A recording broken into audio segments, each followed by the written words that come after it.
Welcome to the Power of Food podcast. We are so excited to bring you evidence-based nutrition information focusing on addressing the root cause for imbalance. Food has the power to help you achieve lifelong optimal health without the side effects of prescription medication. Subscribe on Apple Podcasts, Spotify, or any other podcast platform. I am Stacy Seslowski, functional nutrition registered dietitian. And I am Leah Grace Barrick, functional nutritionist. Hey everyone, and welcome to the Power of Food podcast. We have a very special guest with us here today, Dr. Jessie Hehmeyer. Dr. Jessie Hehmeyer is the physician founder of Well Empowered, where she practices data-driven, outcome-oriented functional medicine. She created Well Empowered with one commitment in mind: providing you with the foundation of health and vitality that transforms your experience of life and alters what is possible for you. Dr. H takes a root cause, natural medicine approach to wellness. In working one-on-one with groups or delivering corporate wellness webinars, Dr. H's guidance balances science and heart, providing the information, inspiration, and strategies needed to translate information into sustainable and transformative health outcomes. Dr. H earned her Master of Science in Human Nutrition and Functional Medicine from the University of Western States, which, fun fact, is also where Stacy and I went and met each other, and a doctorate in chiropractic medicine from National University of Health Sciences. She is an IFM certified practitioner, a licensed dietitian nutritionist, a certified nutrition specialist, and has learned from physicians at the forefront of functional medicine, including Dr. Mark Hyman, Dr. Tom O'Brien, and Dr. Dadis Karazian. Prior to attending graduate school, she established herself as an expert in the fitness industry, earning 7 certifications and founding the first high-intensity personal training facility in Chicago at the age of 25. In her spare time, you will find Dr. H with her husband, Chris, doing yoga, hiking, strength training, traveling, or preparing a beautiful, healthy meal for loved ones. Welcome to the Power of Food, Dr. H. Thank you so much, Leah. It's such a pleasure to be here with you and Stacy and your tribe. Well, we're so excited to have you here. I mean, your background is so impressive. And I would love to just start off by you telling us a bit about your journey and how you got to where you are today on a little bit of a deeper level and what really brought you into the functional medicine sphere. Yeah, well, I would say one thing I like to say is straight lines are boring, right? So I don't know if you ladies can relate to that, but, for me, really arriving at what I do professionally was born out of my personal experience. And where that started for me was growing up in my childhood and teens as a dancer, with body being front and center in a big part of taking up a big part of my headspace, right? And growing into my 20s, still dancing, but not at the level as I did previously, and still having this kind of up and down relationship with my body and food and the scale, and riding what I like to call the weight loss roller coaster. And, somewhere in my mid 20s, I really had a couple of aha moments, but fundamentally, if I were to boil down the essence of these aha moments, what I would say is I really got that what I was doing wasn't working, right? And it wasn't working not just from the standpoint of sustaining a weight that felt great to me. It certainly wasn't working from that perspective, but beyond that, it wasn't working in the context of what I want my life to be about, right? I really got that my struggle with food and my body and the scale was interfering with my ability to be fully present, to contribute fully, and to really experience the joy and wonder of life at the level I'm committed to. So when I got that, it was kind of like game over, right? I game over, and also simultaneously, I surrender, right? I surrender to a higher power. Let's find a new way of doing this. And so as I began on my own journey of what I now call mastering your middle ground, I delved into both the science and the art and heart of sustained change. And along the way, got really clear that I wanted to be able to provide this kind of transformative experience to others. And I saw that in order to do so, I needed to learn the science behind it, because I really got that what worked for me wouldn't necessarily work for someone else. And I didn't want to take a cookie cutter approach. I wanted to be able to work with the individual in front of me. That led me to graduate school and all that came after, and fundamentally to where we are today. So amazing. And congratulations to you for at a young age recognizing that focus that we have as women on just our body image it takes over, right? Like it really like becomes like a priority for us, while like we can't really live a focused life on anything else because we're constantly like thinking like, did I gain weight? It's, how does my stomach look? How does my butt look? Like all these things, So how did you like at that young age, like overcome that, like, struggle, I guess?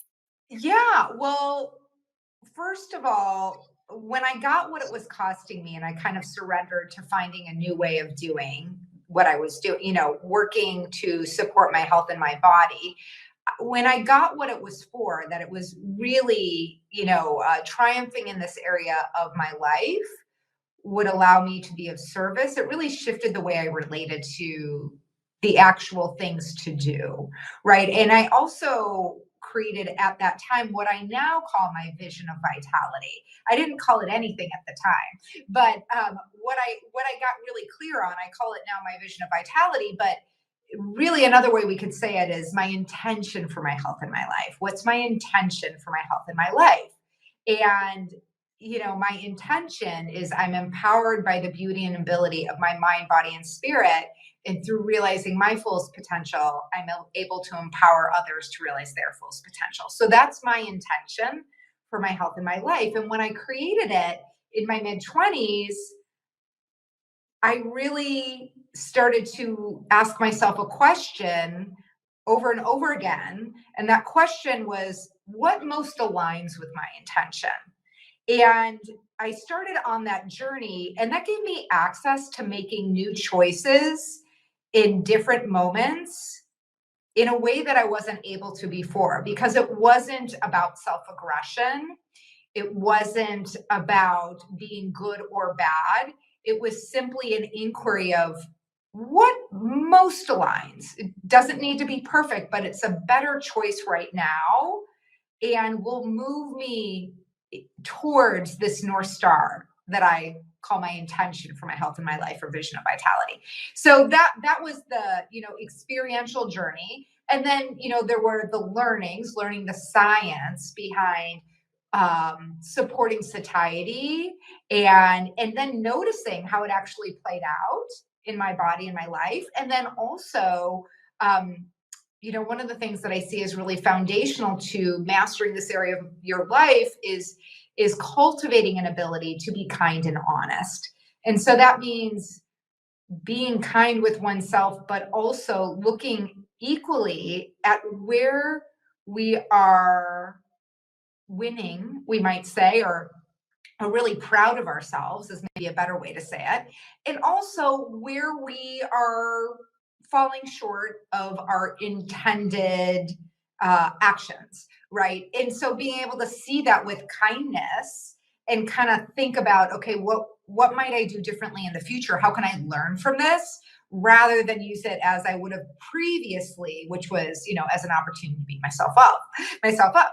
So it really was, just a gigantic perspective shift that happened over a period of time, right? There was not just one thing that allowed it to be possible, right? It was, for me, movement is a form of meditation. So there was always, movement for me has always been a joyful part of my life. So, yoga gave me a space to be with myself and all of the emotions that come up in our human experience on a mat, and then bring it with me out in a social setting or at a celebration, and being able to find space and time to connect with myself and really inquire in those moments where there can naturally be a lot of noise, what best serves me in this moment. That's all. What best serves me.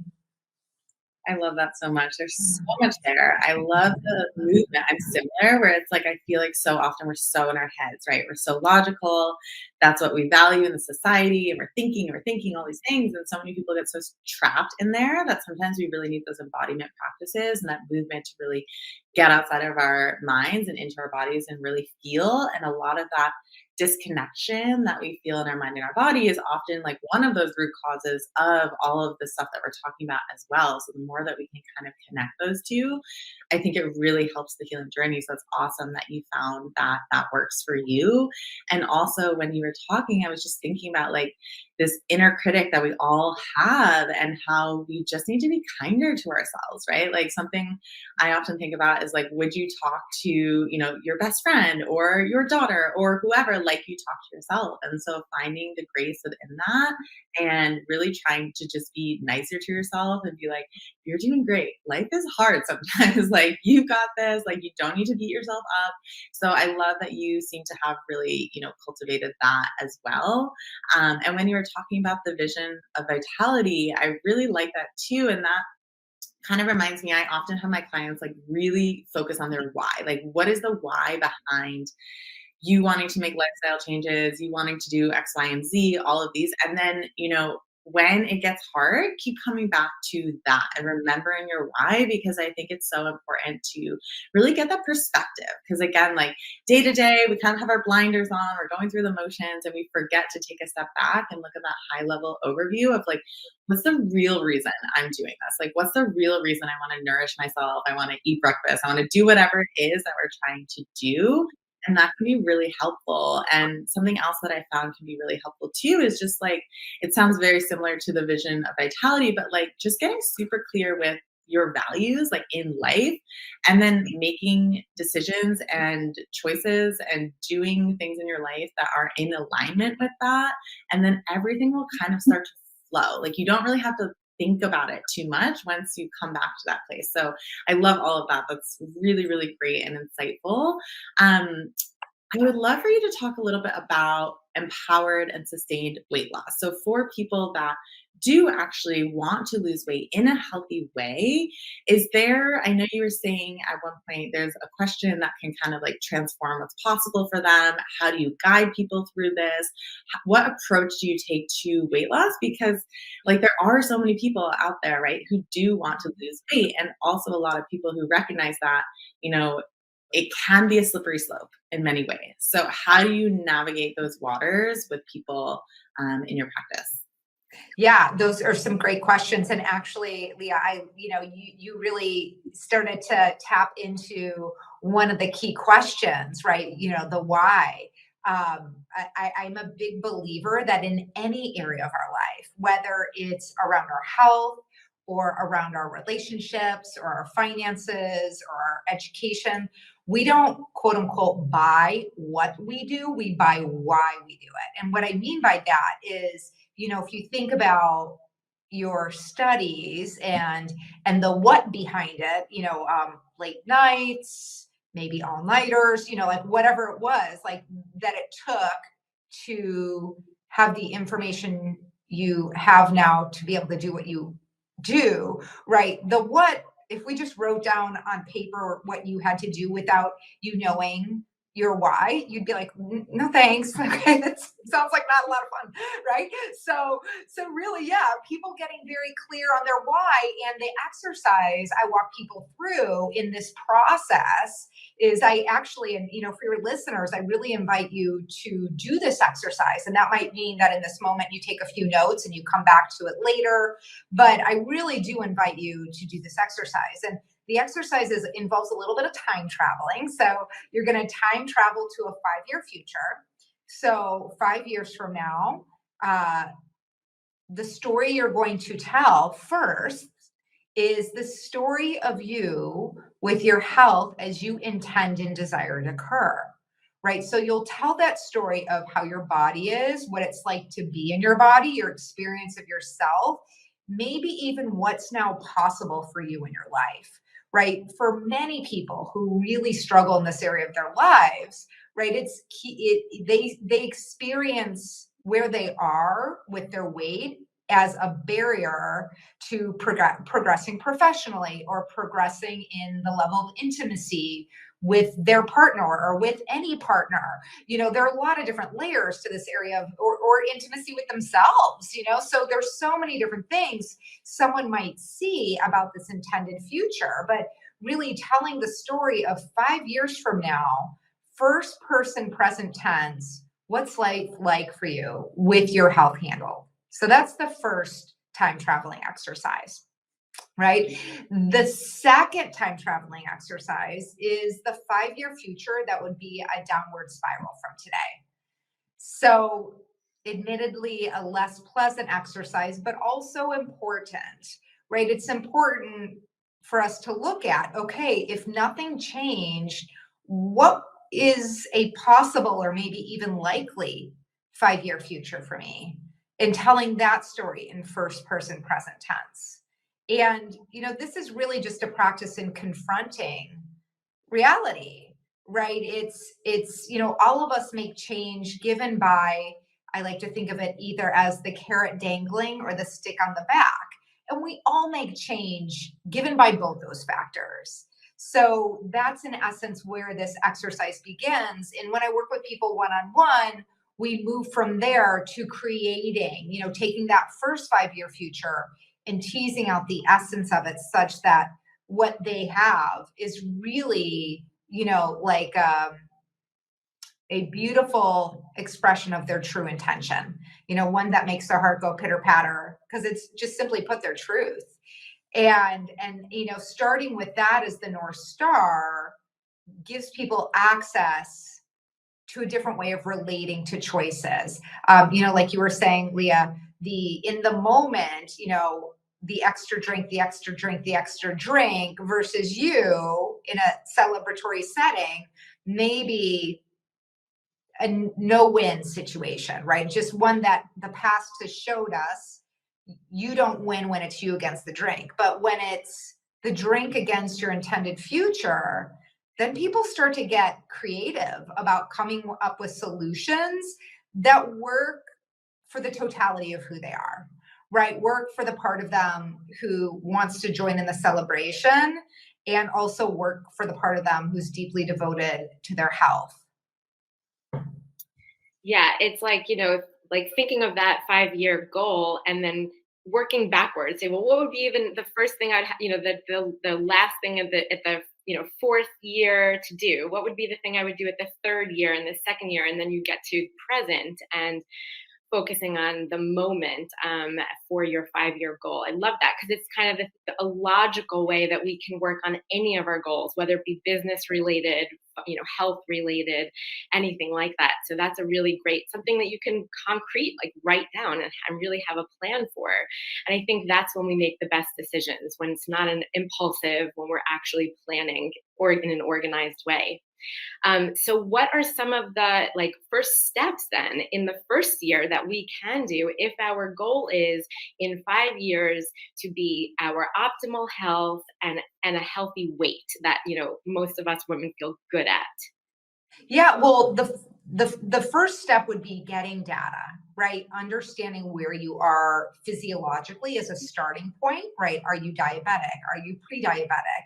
Are you at a high risk of heart disease, right? These are all knowable numbers. Beyond the health risks, data can give us a better understanding of your unique physiological points of leverage, right? If inflammation is elevated, it's going to be really difficult to move the needle on the scale until we handle that, right? If your B12 is low, not only are you likely lower energy and maybe less likely to get up in the morning and work out because you're so tired, but also your detox pathways aren't going to be running really as efficiently and effectively as we'd like them to be, which means your hormones will be imbalanced, right? So there are a lot of different things in the data world, but that's the next step I'd have people lean into is getting data and working with someone so that they know how to use that information as it pertains to their health, their commitments, their intended future. Yeah, it's so important. And I'm so glad you talked about that because I think there's still, which I think we're all in a bubble, but I think there's still this super common narrative that to lose weight, all you have to do is eat less and exercise more. And it's that simple. And if it doesn't work, there's something wrong with you. So it's like, wow, can we just take a step back and acknowledge that like that doesn't work, right? Like if that worked, no one would be walking around super frustrated that they can't lose weight and all of that. So there's so much more that goes into weight gain, weight loss resistance, all of that. Can you speak on some of those common weight loss resistance causes that you see that people might be struggling with, and how you typically navigate that in practice? Because I think a lot of it too comes down to what we were talking about earlier with how people talk to themselves and how they think about themselves, because then if they're doing all the right things and it's not working, then they kind of, beat themselves up or think something's wrong with them or think like just really poorly of themselves. So I think it's really refreshing to hear like that there are so many other things that could be happening. And then once you know what it is, then you can make a plan to address it. Yeah. No, that's great. Very well said. Well, one thing I'll start off with, and as we kind of like look at 3 recurring barriers to weight loss, the first thing I'll say is, I know this is a heartbreaking statement, but it's probably not your thyroid. I know, like I was like, people are shedding tears, right? Like people far and wide, I understand, it's really common for people to want it to be their thyroid because it feels like, well, if it's my thyroid, it's a quick fix and then I'm on my merry way, done. And the truth is, even if it is your thyroid, and even, what I mean by that is even if your thyroid is underactive, I've never seen it be just your thyroid. Not yet. I'm willing to be surprised, but not yet.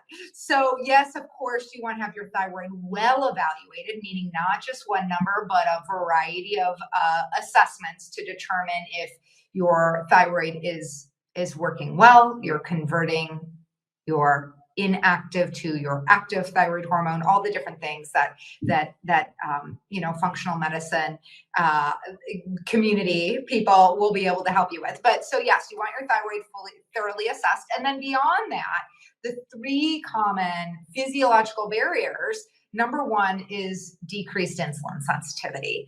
And, this decreased insulin sensitivity, or maybe better said, suboptimal insulin sensitivity is very different than lab normal, right? Lab normal goes up to 19, and I want to see it at 7 or less.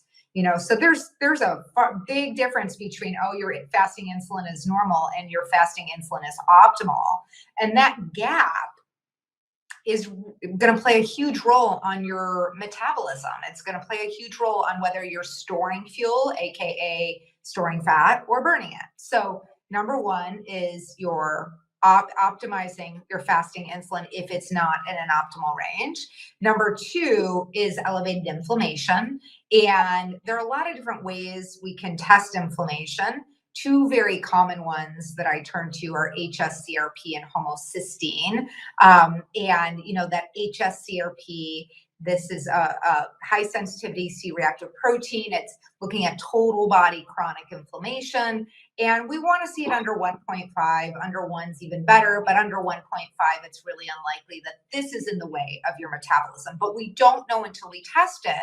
And the other thing that I'd say about that is, oftentimes, and I'm sure you ladies see this too, people will come, to my office, my virtual office, and will say something like, oh, I'm so inflamed. And I'll ask them what it feels like. And they'll say, my joints hurt, or I'm bloated, or my skin's red, whatever they have to say. But more often than not, people don't have any symptoms of inflammation. We only know that inflammation is elevated by testing, right? So that HSCRP, I really consider it an essential mandatory number to have on everyone in an up-to-date fashion. And then another one being homocysteine, which is, related to B metabolism, B12 and folate in particular, B6 also, but it is also a marker of inflammation I look at, and I like to see that between 6 and 8. So we have suboptimal insulin, we have elevated inflammation, and then the third one, very fancy words I'm going to use here, detox pathways gunked up, right? And so detox pathways gunked up, just really, this is an assessment I reach through a variety of numbers. First of all, if the nutrients we need for our detoxification pathways are showing as low or suboptimal, by default, I know detox pathways aren't working well. I don't need to do any additional fancy tests to assess that. And that's usually how it works, right? So whether it's looking at B12 or understanding their daily protein intake so that we, can make sure they have the amino acids for their detox pathways to work. The word detox is so chic these days, but a lot of people forget that these are actual physiological processes that are happening and designed to take toxins from things that are naturally stored in fat, what we call lipophilic, and turn them into things that we can excrete that are hydrophilic. We get them out of our body. They're turned into things that we can get out in our urine, in our bowel movements, in our sweat, in our breath. So, that's the whole objective of healthy detoxification pathways. And when they're not working well, not just the toxins we encounter in our day-to-day life and our pollution, or maybe in our food or personal care products, but also our hormones, whether they're the ones we make ourselves or we're taking extra hormones for whatever reason, whether it's contraception or hormone HRT, those are still going to go through our detox pathways too. And if they're not running well, it's going to interfere with our metabolism. Those were such amazingly simplified ways of describing really complicated processes that take place in our body. But what I love the most about those three specific areas that you focused on is that none of them are related to cutting back your calories and exercising more. They are all related to addressing underlying imbalances that we actually sometimes have to eat more food to address. I can't tell you how those are just such common imbalances that I am seeing. And, I think Leah and I both have started using more continuous glucose monitors, like you were mentioning that first one, the insulin sensitivity. And it is so eye-opening because you will miss that insulin resistance and that higher blood sugar that I'm constantly seeing in so many people just from looking at routine blood work. It will be missed. I'm recognizing now that we are walking around with higher blood sugar than we realize, that we don't see on our routine blood work. And just like you were saying, that is triggering a secretion of insulin, and insulin tells your body to store fat. So if we are struggling with weight loss, it really could be because we have higher blood sugar than we want that is triggering that insulin release, and we're just storing fat because of that. So it's so important, those three areas that you mentioned. So let me ask you specifically about inflammation. What are some of the strategies that you start with to figure out what is triggering a person's inflammation and how then to reduce that?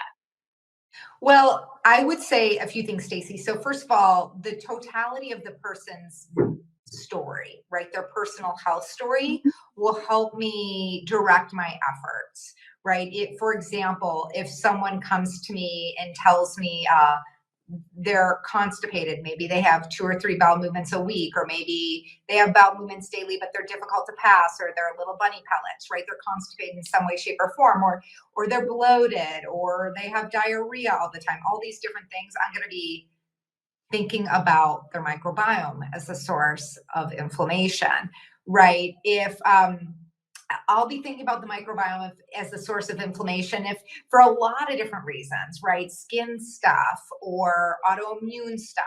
But also, when I do work with people, I have them keep a nutrition and symptom tracker, a shared nutrition and symptom tracker that I'm in and out. And so I find lots of points of leverage there, right? And through that, looking back and forth, I can see points of leverage that no lab can tell me. And we get to work on those things. So nutritionally speaking, simple carbs and sugar, right? Those are public enemy number one over and over again, but also, alcohol in excess amounts.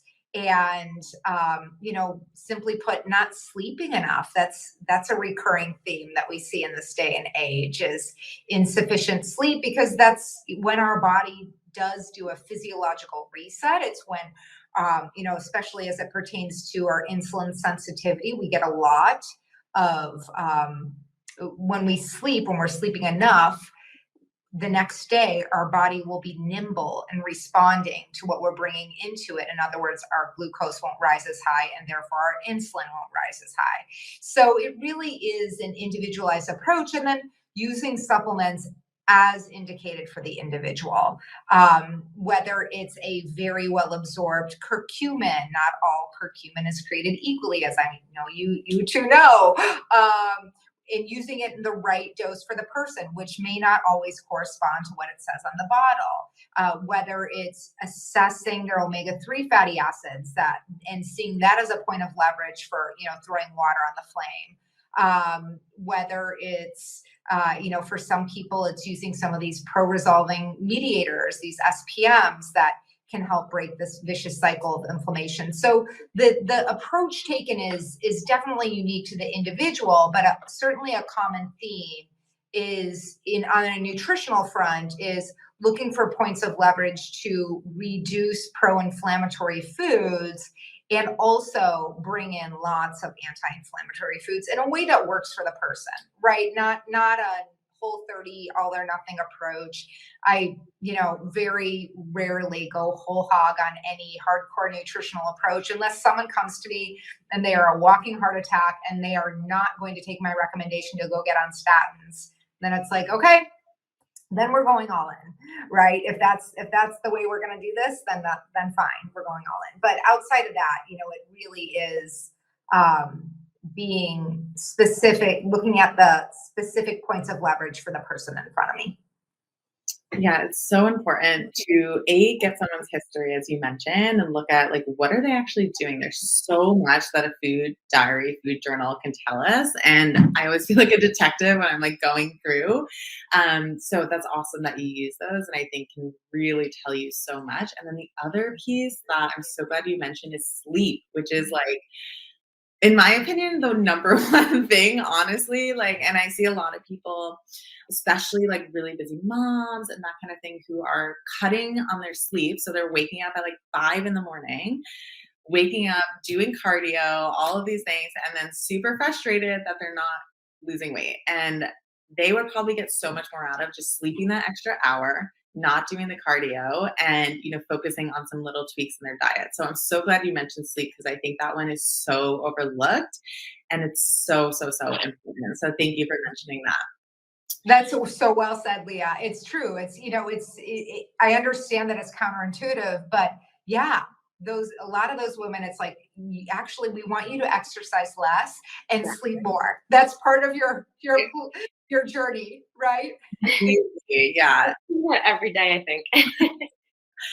So, Dr. H, can you just talk about those 5 essentials of weight loss mastery that you have and typically talk to clients about?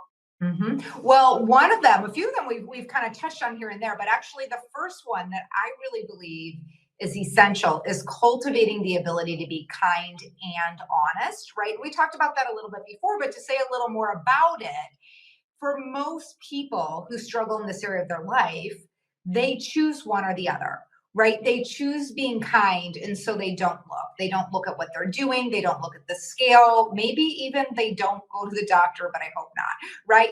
They just don't look, right? And the other option being honest. So looking at the scale, watching what they're doing nutritionally, and beating themselves up anytime they're less than whatever they believe is perfect. So I promise there is a way to be both kind and honest, right? To look at what you're doing and not doing, to look at the facts associated with your current state of health, and be kind and gentle in your journey ahead. But it is a practice for a lot of people. It's not always something people were born with. So, but the first is really being kind and honest. The second essential is getting clear that you are always saying no to something, right? We are all always saying no to something. So either we're a no to the third piece of pizza, or we're a no to our intention for our health in our life, right? We're a no to the extra alcohol, or we're a no to our intention, right? We are always saying no to something. So getting that is very useful because for a lot of people, they have the experience of deprivation when they're a no to, the pizza or the dessert or whatever it is. And they don't really get that they can be a no to themselves at other moments. And so really seeing that is useful. Number 3 is getting clear on your intention for your health or your vision of vitality, right? So getting clear on your intention for your health and staying connected to it. And number 4 is starting to automate, seeing what works well and duplicating that in your life. And this automation process is really one that is ever evolving. So whether it's automating your environment, right? You see that it works really well when you have avocados on your kitchen table rather than brownies. Okay, good thing to know, right? Let's keep doing that. Doesn't mean you can't have brownies in the house, but just know what works in your environment to play the game you're committed to playing, right? That's just one example. But then also looking at what works in different situations. I talk to some of my clients who I work with. We talk about a reverse curfew for alcohol. So meaning I won't start until, right? That I have work with quite a few women who do a lot of entertaining for work. And so it's a game of like, okay, I'm not going to start until they bring my entree, right? Whatever it might be, rather than starting before they even sit down, right? And now by the time they bring their entree, they've had 2 drinks and they're on their 3rd, right? And it's just a slippery slope real fast. That's just one example. But looking at what strategies work that you can duplicate in different environments. And then number 5 is seeking the guidance of someone who you trust, who will be able to help you, right? And you would do the same if you were committed to getting really good at tennis, right? If you suddenly got inspired by the amazing Coco this weekend and you're like, I'm going to be an amazing tennis player. I get you. I feel you. Right. And then the next step is like, let's go get a coach. Right. So the same thing here, right? If you want to get better at your backhand, you get a tennis coach. If you want to get better at this area of your life where you have years or maybe decades of not yet being able to produce and sustain outcomes, then find someone, and there are many amazing people who you trust can guide you in your journey. Yeah, no doubt I'm jealous of Coco's discipline. She's amazing. And what I was thinking about while you were describing a lot of those strategies is that what this really entails is putting yourself first. Like really making yourself a priority, which I think is a real big struggle for many people. You put everyone else first. You put your whole family, you put your job, you put, your children, everything always goes first, and just self-care. It's just like, I think I've probably said this so many times, that analogy where you can't put that mask on your child on the airplane until you put it on yourself. You can't take care of other people until you take care of yourself. So I think that's a big lesson for, just many people in general. Absolutely. And that ties into a concept that I've been noodling on lately, and it's one I call practice prioritization, right? We all have years and decades of prioritizing some things over others. And for many people, and many women in particular, it's prioritizing everything else over themselves, right? And so,